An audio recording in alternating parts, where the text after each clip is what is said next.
Ça fait fort longtemps que je travaille notamment sur la périurbanisation, l'extension des villes ou de leur influence plutôt, pour être plus précis, sur les campagnes environnantes.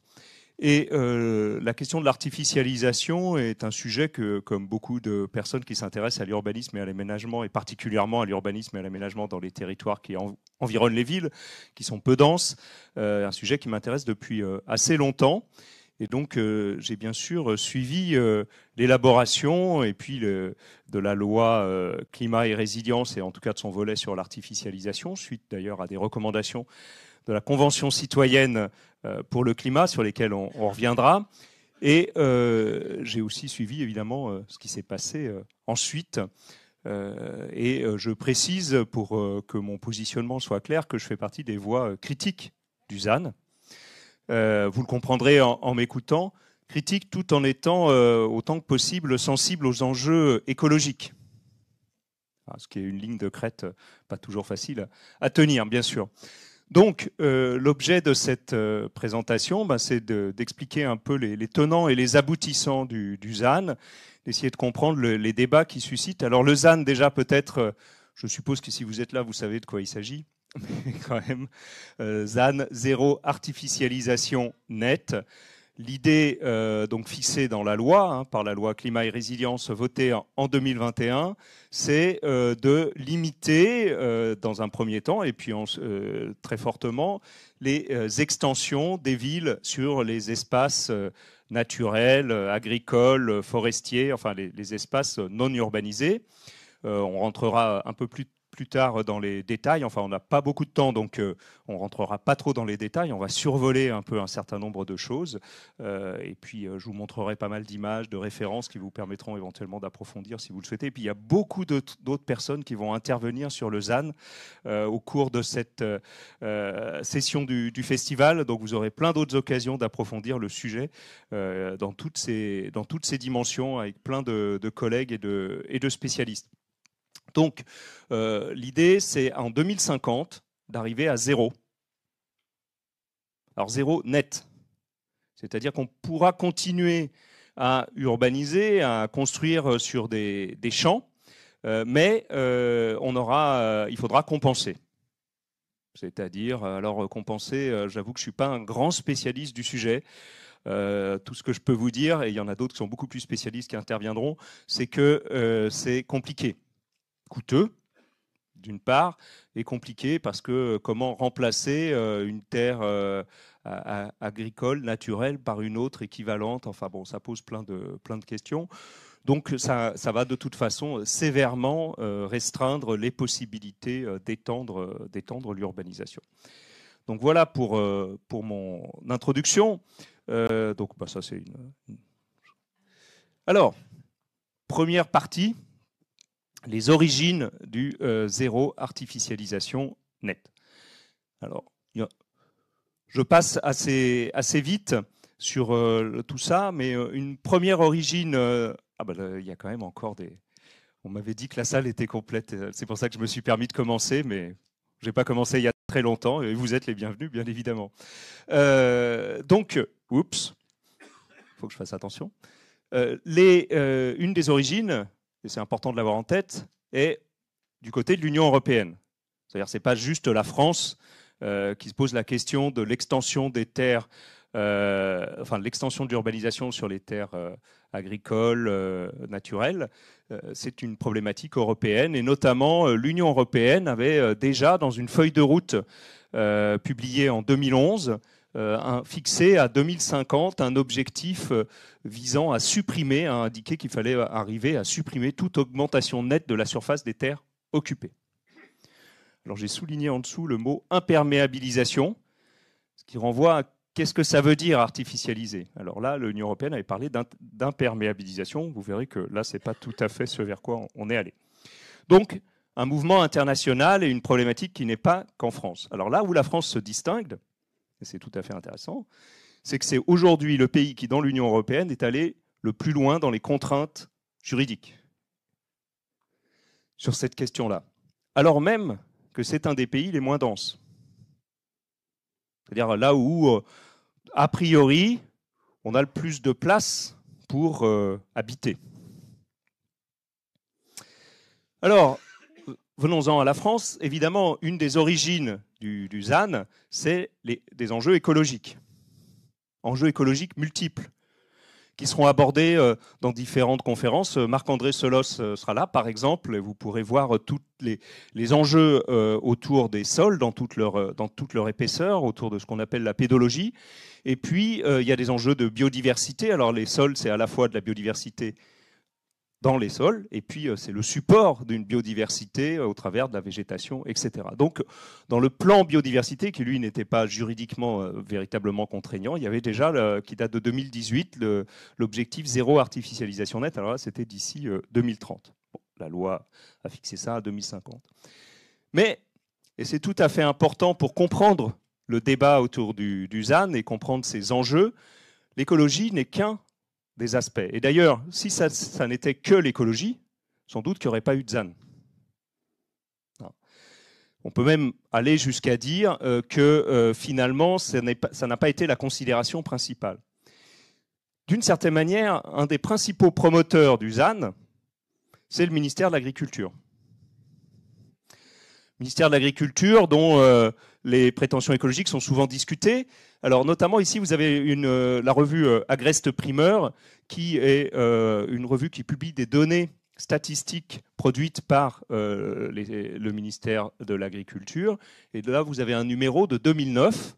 La maison individuelle grignote les espaces naturels. Et ils publiaient régulièrement des données sur la perte d'espaces agricoles en France, notamment du fait de l'urbanisation, et en particulier le ministère de l'Agriculture mettait en cause l'habitat individuel.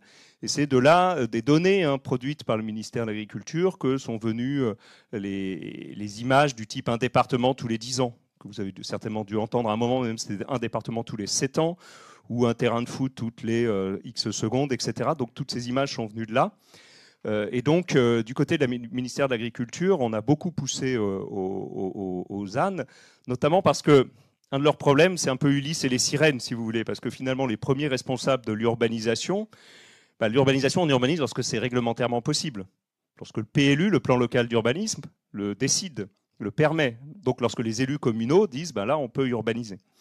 Et bien souvent, là où on artificialise le plus, c'est dans les petites communes rurales. Pourquoi ? Parce que la terre agricole en France, il y aura d'autres occasions d'en reparler, c'est 6 000 € l'hectare en moyenne. La terre à construire, c'est 100 € le mètre carré, donc vous multipliez par 10, enfin par le mètre carré, vous multipliez par 10 000, pardon, vous arrivez à 1 million. 6 000 €, 1 million. Ça se décide dans des conseils municipaux où vous avez 400 habitants, le maire et un des propriétaires fonciers. Je caricature, bien entendu, ça n'est pas toujours comme ça, mais je sens que ça fait écho à des expériences de certaines d'entre vous. Et donc, un des enjeux, c'est de lier les mains, parce que le ministère de l'Agriculture, lui, et la FNSEA, qui est quand même souvent étroitement en lien avec le ministère de l'Agriculture, un des enjeux, c'est de préserver le potentiel productif et donc de limiter ces tentations. Donc ça, c'était un des enjeux, et un enjeu qui a joué un rôle très important. On le verra dans la manière dont l'artificialisation a été définie. Et puis, bien sûr, le ZAN a rencontré le soutien des urbanistes, notamment en lien avec la politique de lutte contre l'étalement urbain. Alors la lutte contre l'étalement urbain, vue des urbanistes, c'est essayer de mettre un peu d'ordre dans l'urbanisation et puis surtout favoriser une urbanisation plus dense qui permet de soutenir des services, des commerces de proximité, la marche à pied qui coûte moins cher en infrastructure parce que vous avez des économies d'échelle, etc., etc. Ça, c'est très vieux. Mais donc, la lutte contre l'étalement urbain a bien entendu été une des motivations qui fait que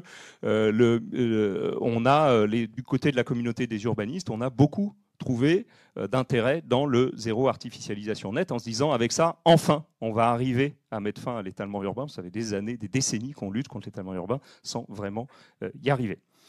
Donc, on arrive avec la convergence de ces forces, ces mouvements d'idées, de ces forces politiques, de ces intérêts très divergents, parce que souvent les urbanistes et les agriculteurs s'opposent.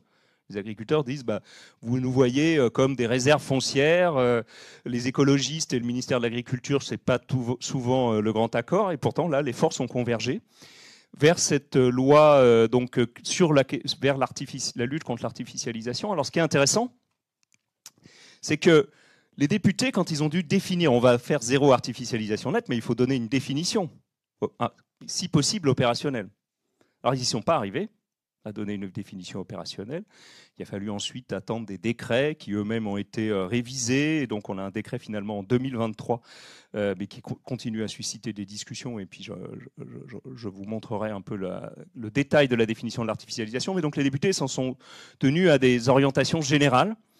Et notamment, ils ont dit l'artificialisation est définie comme l'altération durable, donc ça c'est l'article, hein, de tout ou partie des fonctions écologiques d'un sol. Donc là, on voit l'enjeu écologique, en particulier de ses fonctions biologiques, hydriques et climatiques, ainsi que de son potentiel agronomique. Ainsi que de son potentiel agronomique. Parce que vous voyez bien que les deux ne sont pas forcément convergents. C'est toute la question. Et puis pareil, les sols sont soit imperméabilisés en raison du bâti, soit stabilisés, compactés, ou non artificialisés, utilisés à usage de culture, parce qu'il y a certaines cultures qui peuvent quand même imperméabiliser les sols. Bien, je ne rentre pas dans le détail de ça, justement ce livre de Marc-André Sellos qui sera présent, L'origine du monde, qui explique bien tout l'enjeu qu'il y a quand on parle des sols et des questions écologiques autour de l'agriculture et des pratiques agricoles. Les labours notamment. Or, quand on regarde notre pays et l'occupation du sol, qu'est-ce qu'on voit? Alors vous ne voyez pas bien sans doute, donc je vais vous lire. Parce qu'il y a un peu de lumière, des reflets. L'urbanisation, les sols urbanisés, 2%, 4%, 3%, ça fait 9%. Donc c'est des données de 2015, ça a un peu bougé, ça a un peu augmenté, mais globalement, on reste dans ce grand cadre, sachant que les sols bâtis, c'est 2%. Parmi les sols... Bah oui, parce que dans les sols urbanisés, on compte les jardins. On compte aussi les voiries, on compte les infrastructures, bien entendu, mais on compte quand même les jardins. Donc beaucoup de sols urbanisés sont recouverts, revêtus de goudron, d'être bâtis, mais une part importante des sols urbains ne sont pas nécessairement imperméabilisés. Et là, il y a de la marge de manœuvre. Mais au total, c'est 9%, donc ça veut dire que quand même 91% du territoire, c'est d'autres usages. C'est ce que je disais tout à l'heure, la France est un pays peu dense, peu occupé par l'urbanisation. C'est d'ailleurs sans doute parce qu'on avait beaucoup de place qu'on a été particulièrement peu précautionneux en comparaison d'autres pays comme les Pays-Bas, parce que les Pays-Bas ne pouvaient pas se permettre d'être aussi, je dirais, libéraux au regard de l'urbanisation que la France a pu l'être. Mais si on s'occupe de l'enjeu écologique et si on considère que l'agriculture est un enjeu majeur, ben voilà, la moitié du territoire est occupée par des activités agricoles. Alors vous avez 15% du territoire, c'est des prairies, mais vous avez 36% qui sont des sols. Il faut peut-être que je mette ma main plus haut parce que si je la mets là, ça réceptionne mal. C'est ma faute. Donc vous avez 36% des sols qui sont, enfin de la surface, qui sont eux des sols cultivés. Alors dans la culture, vous avez toute forme de culture, mais quand même là, il y a un enjeu majeur par rapport aux questions écologiques. Et puis là, c'est les forêts, 31%. Et on sait que les forêts, les sols, là aussi, sont pas tous d'une grande vitalité en termes écologiques. Donc c'est là où on voit bien comment, lorsqu'on a commencé à définir l'artificialisation, on voit bien qu'en fait la priorité, ça a moins été l'écologie que la préservation du potentiel agricole et la lutte contre l'étalement urbain. Ce qui ne veut pas dire que ça n'est pas, c'est mal, hein, bien entendu, ce sont des objectifs tout à fait importants et légitimes.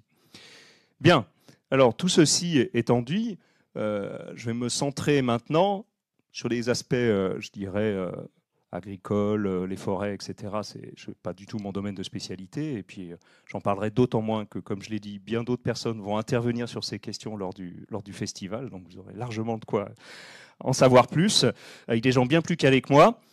Mais je vais me centrer sur ce que je connais mieux, qui est l'urbanisme. Alors, la lutte contre l'étalement urbain, ça, c'est un objectif très général.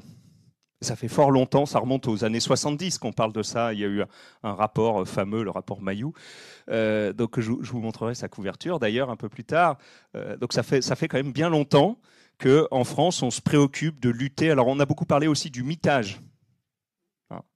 Voilà. Donc le mitage a été, la lutte contre le mitage a été un enjeu. On n'y est jamais vraiment arrivé. Alors qu'est-ce qui, du côté de l'urbanisme, fait que ça change, ça bouge?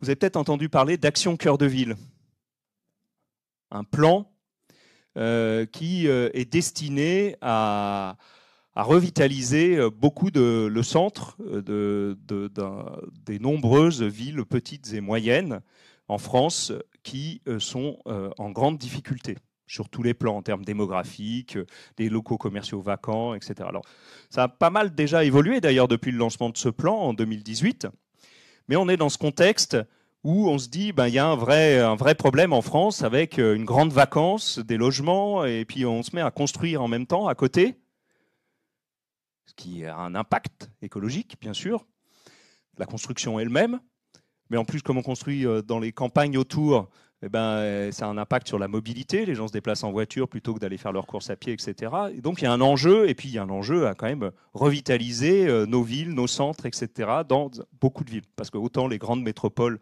se portent bien, les centres des grandes métropoles sont attractifs, les prix y sont élevés, trop élevés, autant dans beaucoup de petites villes.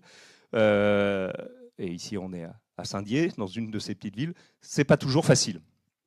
Bien. Or, il se trouve que dans cette période, j'ai été invité à faire une conférence à Uzerche sur la question de la périurbanisation. Et puis, en recherchant un peu sur ce territoire que je connaissais mal, je lis si les villes de Tulle et de Brive, donc on est en Corrèze, ont perdu des habitants, la plupart des communes qui se trouvent entre ces deux bassins d'activité en ont gagné. Le triangle d'or Brive, Tulle, Uzerche continue d'apparaître comme une des rares zones d'expansion démographique de la Corrèze grâce à la présence des autoroutes, d'un relief avenant, de terrains à bâtir disponibles en nombre et d'une fiscalité plus attrayante que dans les villes. Et alors, qu'est-ce qui se développe? Donc, autant Tulle et Brive sont des villes en difficulté, les commerces ferment, il y a de la vacance, etc., etc. Et puis autour, vous voyez, il se construit des maisons. Et puis des zones d'activité florissantes qui rapportent de la taxe aux communes. Les habitants, s'ils veulent bénéficier des services des villes alentours, ils prennent leur voiture. Puis avec leurs impôts locaux, ils n'ont pas à payer la piscine, par exemple. Ou ils payent peut-être un peu plus cher, mais alors via l'intercommunalité, tout ça évolue, etc. Mais voyez les enjeux. Et donc, vu de l'urbanisme, un des enjeux,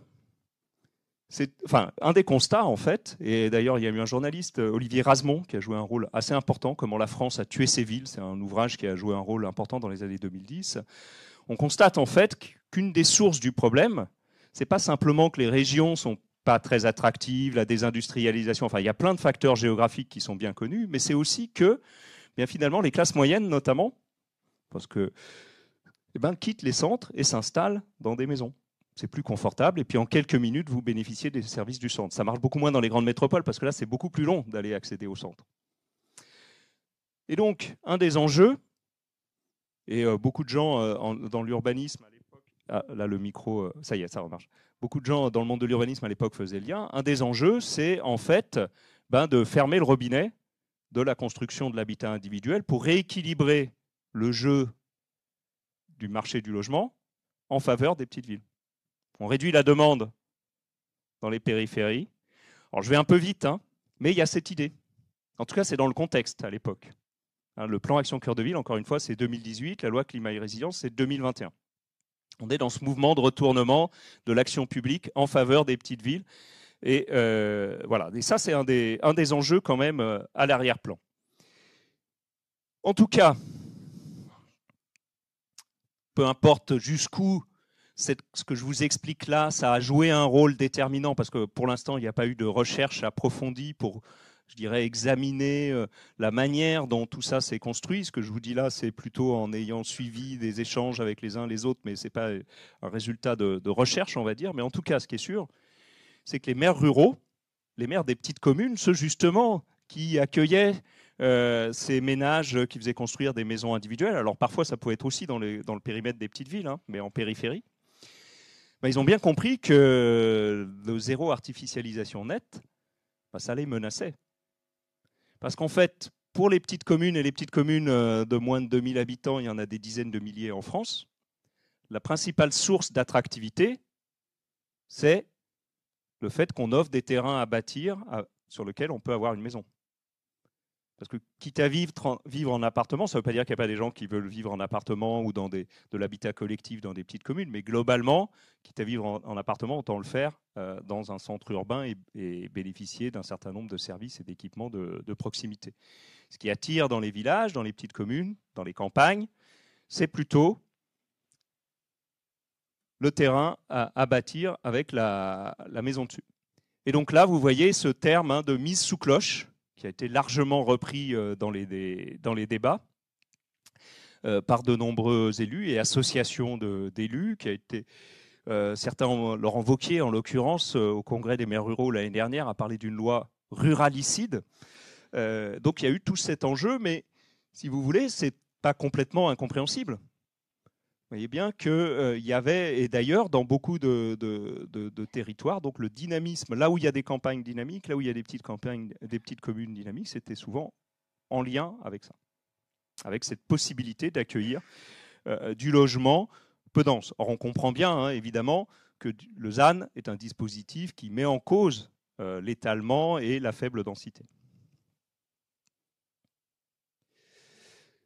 Et d'ailleurs, le Sénat, qui reste une institution quand même largement liée aux territoires ruraux, a mis en place une commission présidée par Valérie Létard, qui est devenue ministre aujourd'hui du logement, ce qui est quand même tout à fait intéressant, et avec le rapporteur Jean-Baptiste Blanc, ont monté une commission pour non pas... Alors personne n'a vraiment contesté le ZAN.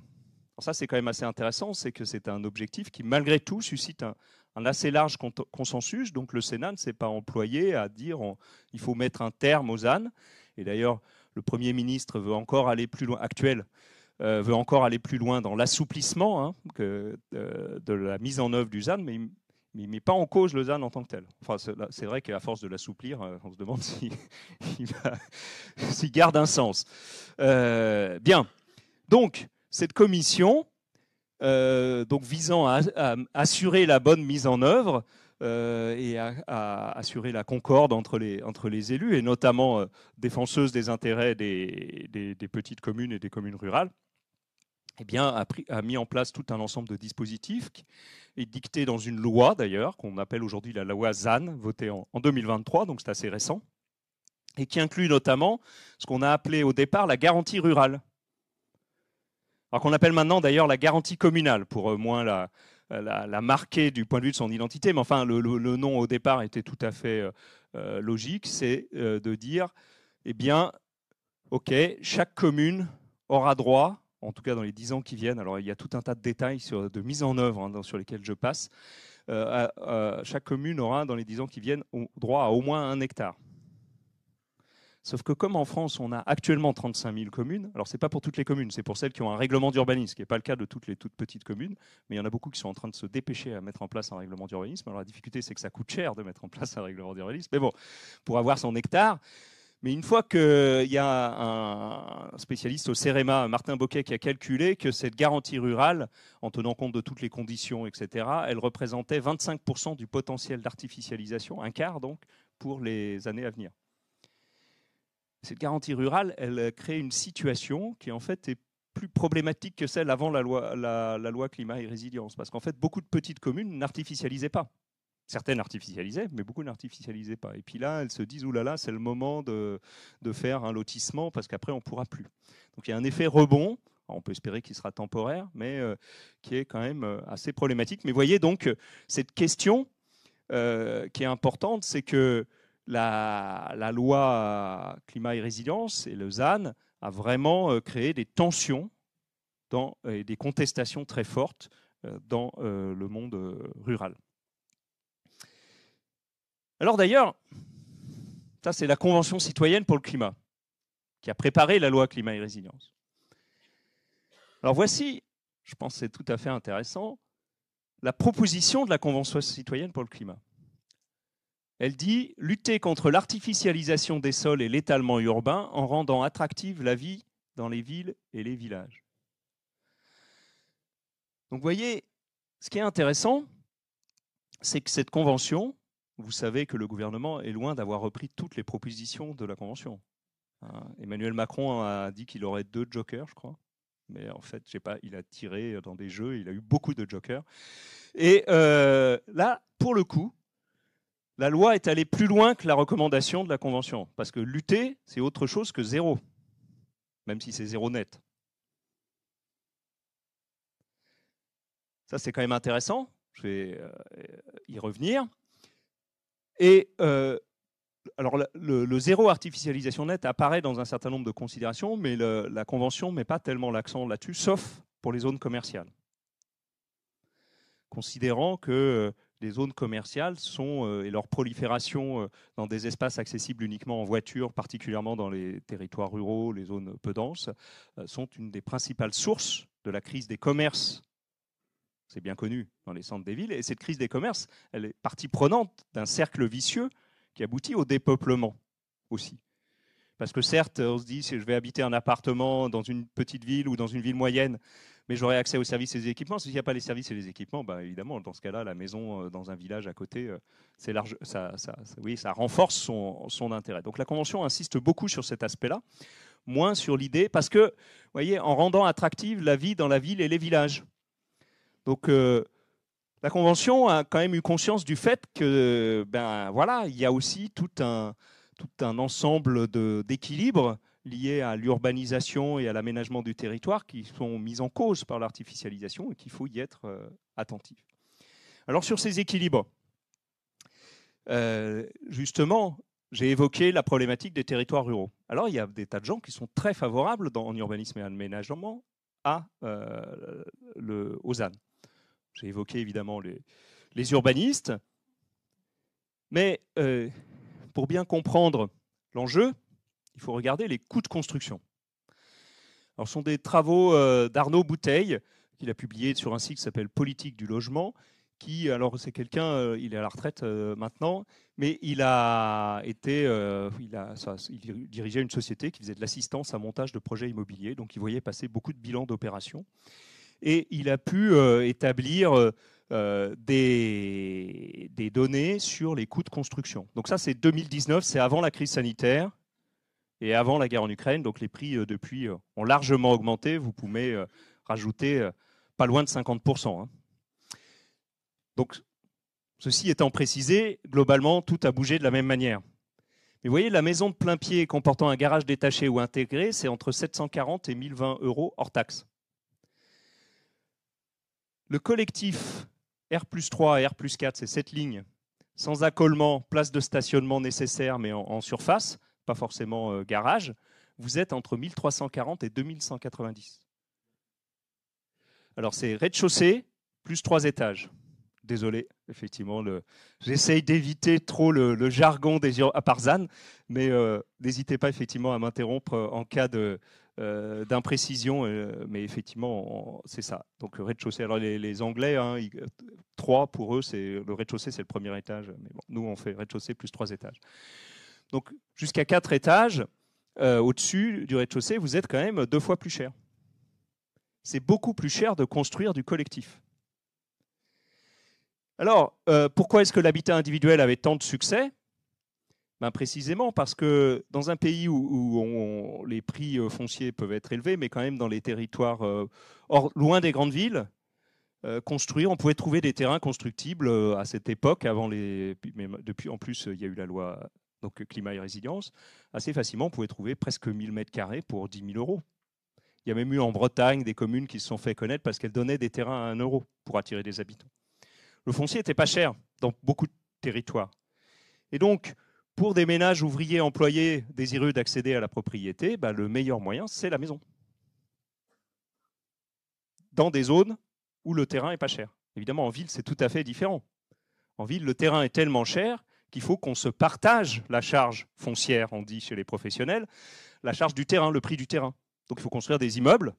Et le coût de construction des immeubles, compte tenu là où il y a un marché, là où vous pouvez vendre du neuf à 4-5 000 euros le mètre carré, là, votre coût de construction, même à 2 000, vous pouvez payer la charge foncière qui va dessous. Donc, vous voyez que je vous donne ces éléments de marché, je vais très vite, mais qui sont essentiels pour comprendre les enjeux du ZAN, parce que le modèle, je dirais, d'attractivité des communes rurales, des petites communes, particulièrement autour des villes. C'est donc basé sur un foncier pas cher et une maison à construire pas cher. Dans les grandes villes, le modèle, c'est plutôt, forcément, il y a de l'attractivité, des terrains chers et puis du collectif. Et comme par hasard, du côté des grands acteurs de la construction et de l'aménagement, ces grands acteurs en dessous de 80 logements, enfin je dis n'importe quoi, mais vous voyez, ils ont en dessous d'une certaine taille, ils ne sont pas très intéressés par intervenir parce qu'ils ont un coût d'entrée qui fait que voilà, ils ne vont pas venir pour construire un immeuble avec 10 logements. Eux, ils interviennent dans les grandes villes principalement, là où les terrains sont chers et là où se justifient des grosses opérations. Ce n'est pas eux qui construisent des maisons individuelles. Dans ce monde-là, vous voyez, cet article des Échos, Nexity, prendre sa part dans la lutte contre l'artificialisation des sols, atteindre l'objectif zéro artificialisation nette, ils y sont, c'est parce que ça correspond à leur modèle économique. Et encore mieux, vous avez ici la Fabrique de la Cité, qui est un think tank lié à Vinci, placer le ZAN au centre, au service de l'objectif climatique. Eux, en interne, ils se fixent un objectif ZAN pour leur propre bilan en 2030. Bon, très bien. Mais vous voyez, ça permet aussi d'illustrer le jeu d'intérêts d'acteurs derrière cette question. Il y a des intérêts que ça sert plus ou moins. En l'occurrence, de ce côté-là, alors peut-être que ça répond à la question de pourquoi le gouvernement sur l'artificialisation est allé plus loin que la Convention citoyenne pour le climat. Là, ça, on rentre dans des considérations que je vous laisse approfondir. Alors, du côté de ceux, justement, qui faisaient construire, vous avez sans doute lu cet ouvrage qui est tout à fait extraordinaire et qui a obtenu un succès public important de Benoît Coquart, Ceux qui restent faire sa vie dans les campagnes en déclin. Et une des choses qu'il explique, c'est que il montre des jeunes ouvriers, employés, et dans leur vingtaine, leur première préoccupation, c'est de trouver un terrain et de faire construire. Pour tout un tas de raisons, parce que d'une part, quand vous êtes ouvrier employé, si vous arrivez à la retraite, c'est quand même pas mal d'être propriétaire. Si vous êtes 4 sup, vous pouvez avoir été locataire. Bon, enfin, si vous êtes 4 sup, bien souvent, vous êtes propriétaire quand vous arrivez à la retraite. Mais vous voyez, quand les revenus baissent, c'est bien d'avoir sa maison. Et puis, en fait, et là, je rappelle le mouvement des castors. Quand vous êtes ouvrier employé, et il explique ça très bien, Benoît Coquart, vous achetez votre terrain, vous avez un constructeur qui vous sort la maison hors d'eau, hors d'air. Donc là, vous êtes plutôt, avant 2020, dans les 700 € le mètre carré. Hors d'eau, hors d'air, ça veut dire qu'en gros, elle est à l'abri de la pluie et du vent, mais vous faites toutes les finitions vous-même, l'électricité, la plomberie, tout le travail de parement des murs, etc. Et vous pouvez le faire, ou vous avez des amis qui savent faire. Enfin, vous allez dans les grandes surfaces. Vous voyez ce que je veux dire, l'argent que vous n'avez pas, le capital que vous ne pouvez pas mobiliser en allant voir la banque et en lui disant vous allez me prêter tant d'argent et puis je vais rembourser chaque mois, vous le fabriquez vous-même de vos mains. Ça, c'est aussi un des grands attraits de la maison individuelle dans les milieux populaires, dans les classes populaires, parce que ça, c'est beaucoup plus compliqué avec l'habitat collectif. Outre le fait, je ne veux pas rentrer trop dans le débat sur la maison individuelle, mais quand même le ZAN derrière, c'est ça aussi. Outre le fait que la copropriété, c'est bien, mais il y a quand même beaucoup de copropriétés en grande difficulté. D'ailleurs, les logements aujourd'hui les plus dégradés sont des copropriétés en France. Et quand vous êtes un ménage modeste, votre investissement il est quand même nettement plus risqué en copropriété, parce que c'est évidemment pas les copropriétés bourgeoises qui sont en grande difficulté, que si vous faites de l'individuel, vous avez un peu plus de maîtrise. Et puis vous pouvez faire vous-même aussi les réparations. Si le toit fuit, vous pouvez vous débrouiller. Dans la copropriété, c'est plus compliqué, d'une manière ou d'une autre.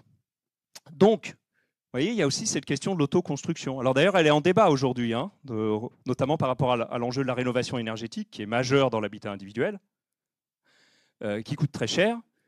Et donc, jusqu'où on accompagne les gens dans de l'auto-rénovation énergétique. Alors la Fédération française du bâtiment est assez contre. Forcément, elle préférait que ce soit les artisans qui fassent. Donc, il y a toute une discussion sur ce côté-là. Mais voyez, alors, je ne veux pas rentrer dans les détails, mais là, il se trouve que j'avais fait un papier qui est dans Foncier en débat, pour ceux que ça intéresse, au moment de la loi Climat et Résilience, et j'avais fait un parallèle avec le mouvement des Gilets jaunes. Je disais, bien sûr qu'il y a des enjeux essentiels autour de la préservation des sols. Bien sûr qu'on a urbanisé n'importe comment en France. Vous voyez, j'explicite ma position sur le sujet. Mais c'est comme la taxe carbone. au fond, limiter les émissions de gaz à effet de serre par la voiture, réduire notre dépendance énergétique. Enfin voilà, il y a plein de très bonnes raisons sans doute. Moi, je ne suis pas économiste de faire la taxe carbone, mais le fait est que quand on l'a fait comme on l'a fait, eh ben, on a eu les gilets jaunes, et puis la taxe carbone, on n'en parle plus. On n'a pas beaucoup avancé. Or, en France, il y a un équilibre social, que ça plaise ou non, qu'on soit d'accord ou pas, qu'on pense que la propriété c'est bien, que c'est un leurre, etc. Le fait est qu'un équilibre social majeur en France est construit autour de l'accession à la propriété des ménages populaires. C'est la trajectoire de l'ascension sociale et de l'idée que de classe populaire, vous passez vers quelque chose qui vous rapproche de la classe moyenne, voire vous fait appartenir à la classe moyenne. Et ce modèle, il repose sur le terrain pas cher et la maison, qui est mise en cause par le ZAN. Là aussi, est-ce qu'on peut faire un lien avec le fait que le gouvernement est allé plus loin que la Convention citoyenne pour le climat, compte tenu de sa base électorale? Alors, pour terminer sur les enjeux d'urbanisme et d'aménagement, je me dis, soit je fais une session de questions, soit j'utilise mon dernier quart d'heure pour aller au bout de ma présentation, mais c'est peut-être mieux si je vais au bout de ma présentation. Je suis disponible après si vous voulez avoir des questions individuellement ou en petits groupes. Alors, je continue sur les enjeux. Toutes les communes petites ne sont pas contre le ZAN. Ça, c'est Alors, si vous lisez l'anglais et que vous vous intéressez au sujet de réglementation, il y a un bouquin extraordinaire, c'est le Home Voter Hypothesis de William Fisher, sur l'électeur vote pour sa maison. Un des mécanismes de l'extension des villes, c'est donc l'intégration des villes, enfin l'intégration des campagnes environnantes dans leur orbite. C'est l'idéal de la ville à la campagne. Donc, vous habitez une ville et puis vous vous dites j'ai envie d'avoir une maison. Puis en fait, vous allez dans un village autour. Non seulement vous avez une maison, mais vous avez la campagne. C'est ce qu'on voit par exemple ici. Vous voyez, il y a des lotissements, il y a le clocher, puis autour il y a des champs.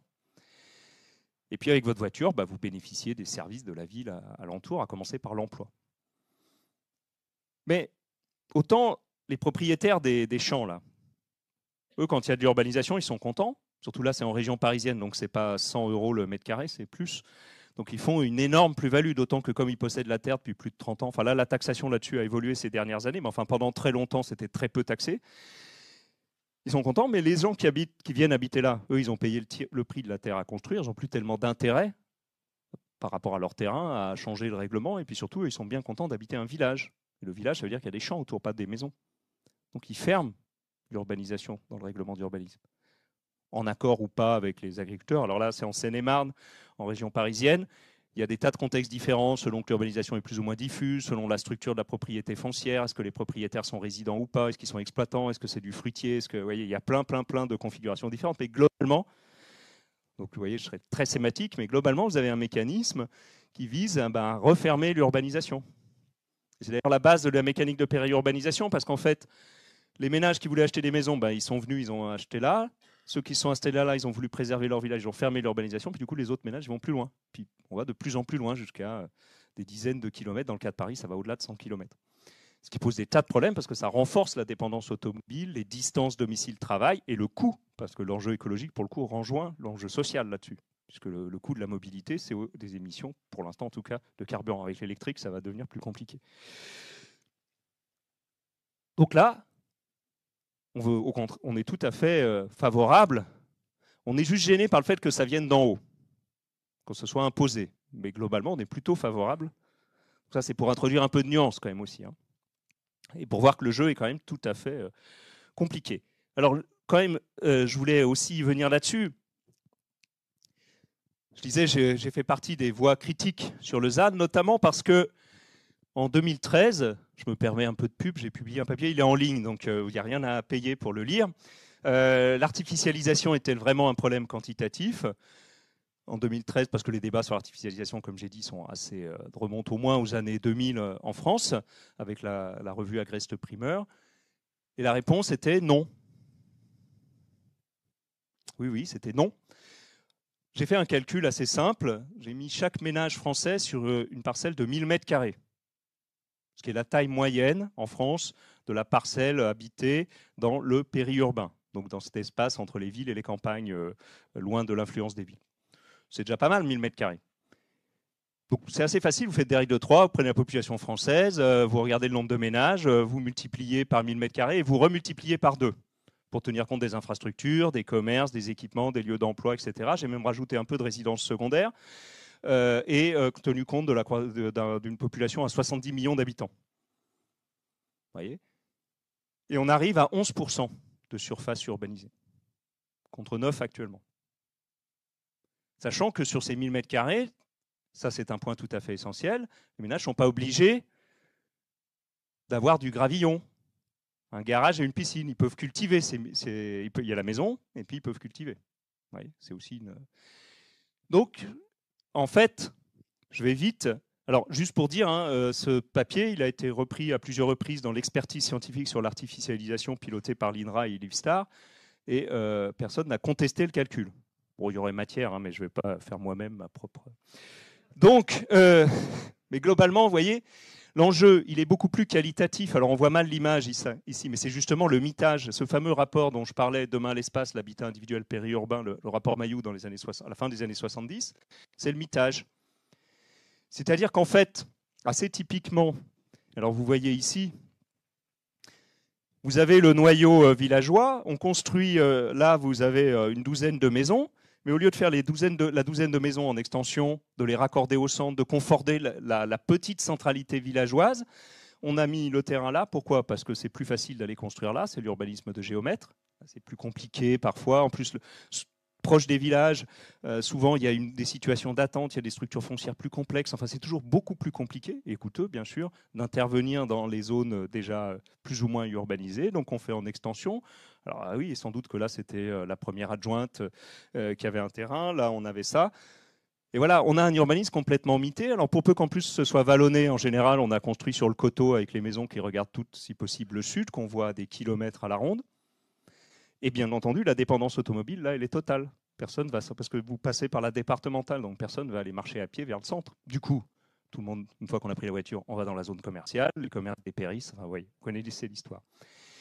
Donc, là où on en arrive, c'est de dire, au fond, le problème, il n'est peut-être pas tant quantitatif que qualitatif. C'est-à-dire qu'effectivement, du fait que l'urbanisme, du fait de la décentralisation, c'est quand même une science un peu compliquée. Enfin, ce n'est pas tout à fait une science d'ailleurs, mais en tout cas, c'est une pratique compliquée. Forcément, quand vous êtes dans une commune où il y a 500 habitants, vous n'avez pas la compétence, c'est tout à fait normal, aussi bien intentionné que les élus puissent être. Et cette compétence, elle est coûteuse à mobiliser. Et puis en fait, il n'y en a pas parce qu'il n'y a pas de marché. Alors ça, c'est un des enjeux d'ailleurs des politiques actuelles, de constituer une expertise sur l'aménagement rural. Et malheureusement, on a fait un urbanisme de très mauvaise qualité. Mais qualité. Et donc, c'est tout à fait, d'une certaine manière... Alors, pourquoi est-ce que l'État, vous voyez, il y a des gens très, très intelligents au ministère. Moi, je suis un chercheur employé par mon ministère tutelle, c'est le ministère de la Transition écologique. Donc, celui qui a porté la loi Climat et Résilience et le ZAN. Ils savent bien tout ça. Ils sont conscients. Pourquoi est-ce que finalement... le ministère de la Transition écologique, c'est d'une certaine manière rallié au ministère de l'Agriculture pour porter le ZAN. En partie parce que les élus locaux, face à l'attrait des plus-values foncières, ils sont quand même trop malins. Et notamment, alors ça c'est un article du Monde, alors lui il est payant mais pas trop cher, dont je vous recommande la lecture, c'est publié je ne sais plus quand, 2022. En Bretagne, la loi littorale sapée par la course à l'urbanisation. Il est vraiment génial ce papier. C'est-à-dire que même au sein des territoires tenus par la loi littorale, on a continué à construire. Eh bien, le législateur, oui voilà, je tiens mal mon micro, le législateur s'est dit, bon, c'est bien la loi littorale, mais il ne faut quand même pas complètement figer, justement mettre sous cloche toutes les communes qui sont dans la loi littorale. Donc il est prévu que on puisse faire des extensions dans la continuité des villages. Sauf qu'en Bretagne, ils sont malins. Les hameaux où il y a 3 maisons, ils appellent ça des villages. Ah, et ben voilà. Du coup, le territoire a continué à se miter. Et donc, je vous invite à lire cet article, mais voyez que l'État se retrouve quand même bien en difficulté, même lorsqu'il fait des lois extrêmement contraignantes, et finalement le ZAN monte la même aventure, pour aller prendre la main. Par ailleurs, L'État, alors on est bien passé pour le savoir nous, puisqu'on forme en partie des jeunes qui vont aller travailler dans les DDT, c'est largement retiré de l'ingénierie territoriale, ce qui est d'ailleurs un grand sujet de discussion. Donc, auparavant, là où ils pouvaient accompagner des élus pour faire leur règlement d'urbanisme, etc., et donc d'une certaine manière, en tenant le stylo, évidemment, on contrôle un peu ce qui est fait. Là, il est à distance. Il y a un article déjà ancien de 2005, célèbre, de Renaud Epstein, gouverner à distance. Et on gouverne comment à distance? Avec des indicateurs, des chiffres. Et alors le ZAN, c'est ça, c'est des indicateurs et des chiffres. Vous voyez, vous allez sur l'observatoire de l'artificialisation tenu par le CEREMA, donc un centre d'expertise technique et scientifique du ministère de la Transition écologique. Et vous voyez, vous avez des tas d'indicateurs. Alors vous pouvez les faire à l'échelle de votre commune, à l'échelle d'un plan, d'un schéma de planification, l'intercommunalité. Voilà, vous pouvez suivre. Donc vous voyez, le gouvernement à distance. Mais alors c'est là où on peut dire jusqu'où le ZAN, c'est pas un urbanisme de tableau Excel. Et d'une certaine manière, en faisant ça, on s'est retrouvé avec la garantie rurale. Vous voulez jouer au jeu de qui compte, qui a, quelle part, machin, on rentre dans une discussion où la qualité de l'urbanisation devient secondaire. L'enjeu, c'est de savoir combien je vais avoir d'hectares. De mon point de vue, en termes d'urbanisme, on a plutôt régressé.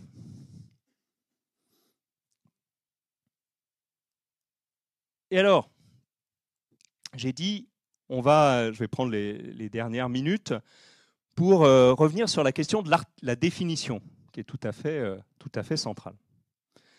Et notamment l'enjeu des jardins privés. Alors, un peu de technique, c'est ce que j'ai trouvé de plus compréhensible. C'est l'agence d'urbanisme de Toulouse qui a fait ça, dans le cadre d'ailleurs d'un jeu sérieux qui s'appelle Plaisanne. Vous voyez, on en est là, hein. Les agences d'urbanisme font des jeux sérieux pour former les élus à cette question. Donc, en fait, actuellement, la loi climat et résilience, donc elle a été votée en 2021. On a observé, alors on s'est observé la consommation, alors je vais employer un acronyme, les ENAF, espaces naturels, agricoles et forestiers, donc l'extension des zones urbanisées sur ces espaces naturels, agricoles et forestiers entre 2011 et 2021. Et pour rentrer dans la trajectoire ZAN, puisque c'est un objectif 2050, on considère qu'il faut diviser par 2 la consommation observée entre 2011 et 2021. Donc, mais c'est la consommation d'ENAF pour jusqu'à 2031. Alors je vous passe le détail des négociations terribles entre ceux qui ont dit nous on a été vertueux, on a peu artificialisé, du coup comme il faut qu'on divise par 2 rien, on est puni.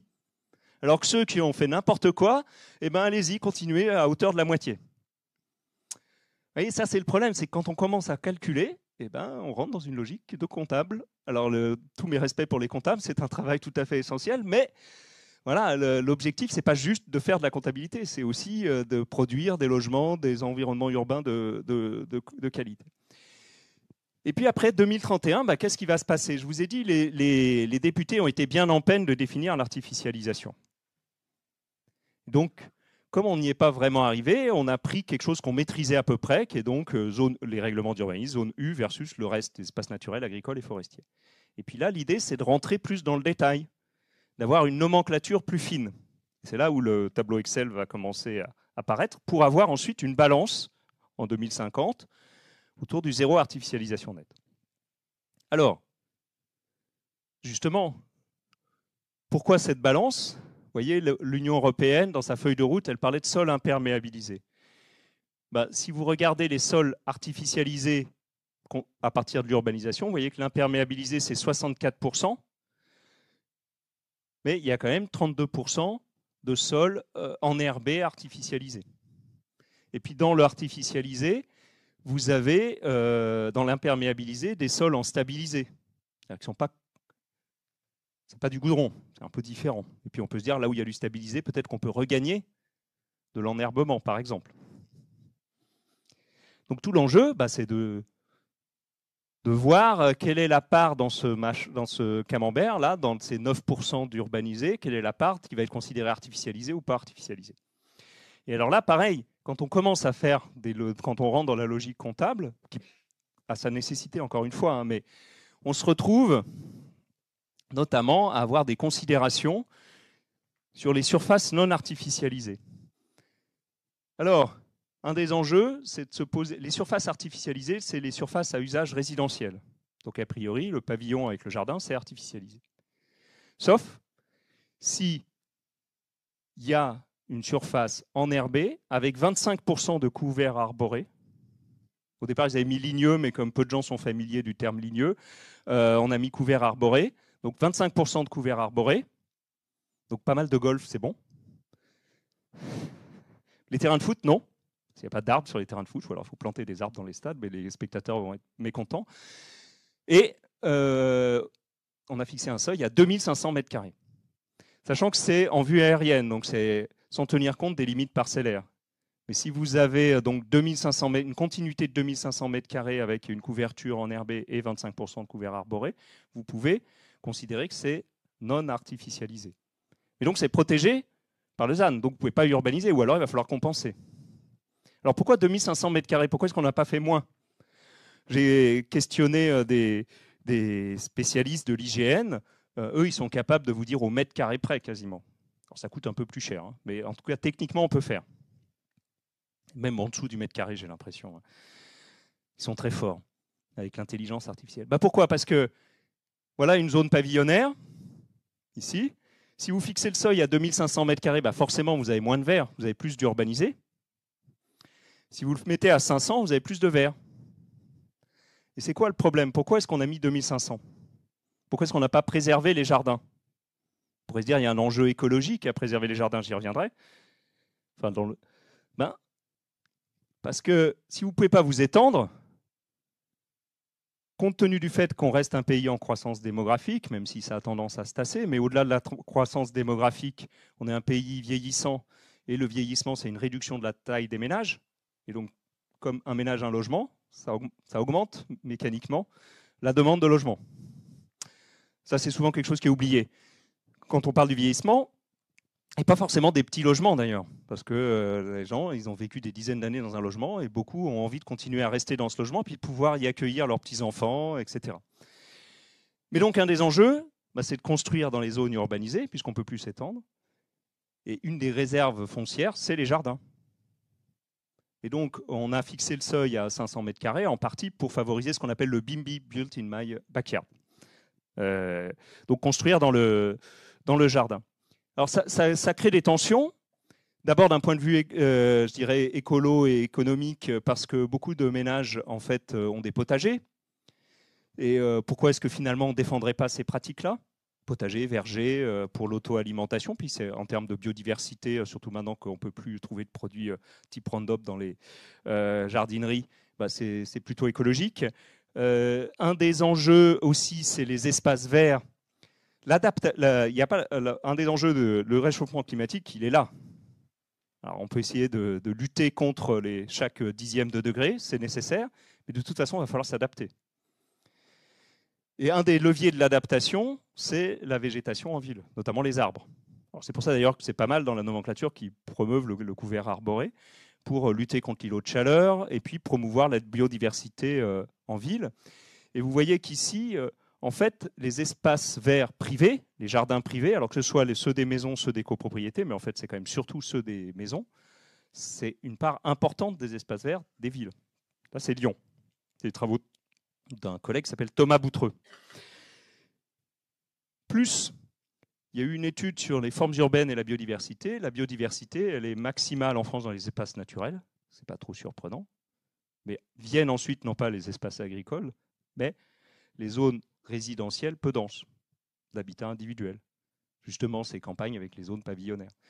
Donc, un des enjeux, par rapport à ce que je viens de dire, c'est peut-être de se dire, au lieu d'empêcher les gens d'avoir des maisons, dans un pays où finalement on a quand même de la place, c'est peut-être de dire, ok, vous avez des maisons, mais le jardin, il va falloir faire autre chose qu'y mettre une piscine, un carport, l'engravillonner parce que c'est une résidence secondaire et quand même couper l'herbe quand on arrive pour les vacances, c'est pas terrible, donc c'est plus facile d'entretien. Non, des pratiques écologiques à cette échelle-là. Et d'ailleurs, j'avais eu une discussion avec Philippe Biwix, peut-être c'est quelqu'un que vous connaissez, qui a écrit un livre dont je recommande tout à fait la lecture, qui s'appelle Vers la ville stationnaire, et lui, il défend le zéro artificialisation. Je vais terminer là, dans les 2 minutes. Le zéro artificialisation, Il appelle ça brut, mais en fait, c'est zéro artificialisation tout court, en disant il y a plein de logements vacants, il y a des ménages, je dirais, d'un certain âge qui sont dans des logements trop grands. Enfin, on a de la place, il faut arrêter de construire tout court. De toute façon, construire en soi, ça consomme du carbone. Alors, on peut quand même construire en paille, en terre, on sait quand même construire avec des constructions. C'est coûteux pour l'instant, mais ça existe, c'est tout à fait faisable, surtout dans l'individuel. Donc, on sait quand même construire avec des matériaux avec faible impact. Mais bon, il est dans cette perspective-là. Et je lui disais, mais parce qu'il est par ailleurs assez défenseur de la permaculture, je dis, mais finalement, on a 52% de terres agricoles, 36% de terres cultivées. Pour avoir chacun 1000 m², et 1000 m², d'après un des fondateurs de la permaculture, David Holmgren, dans le mouvement Rétro-Suburbia, on peut être sous les 2 tonnes, en cultivant, en récupérant l'eau, etc. Ce que vous pouvez difficilement faire dans un immeuble haussmannien. Tout le monde sur 1000 m², on a 2 points de plus d'artificialisation, si on considère que les jardins, c'est de l'artificialisation. On mange un peu moins de viande. Je ne pas dire qu'on devient végétarien, on mange un peu moins de viande. On récupère les 2 points qui servent à nourrir les animaux. Et puis on fait tous de la permaculture sur 1000 m². D'un point de vue écologique, c'est quand même vachement mieux, non? Vous voyez, alors je dis ça pour perturber le débat, vous voyez, mais aussi pour expliquer pourquoi on peut être très critique vis-à-vis du ZAN tout en étant écologique. Soucieux des problématiques posées par l'artificialisation.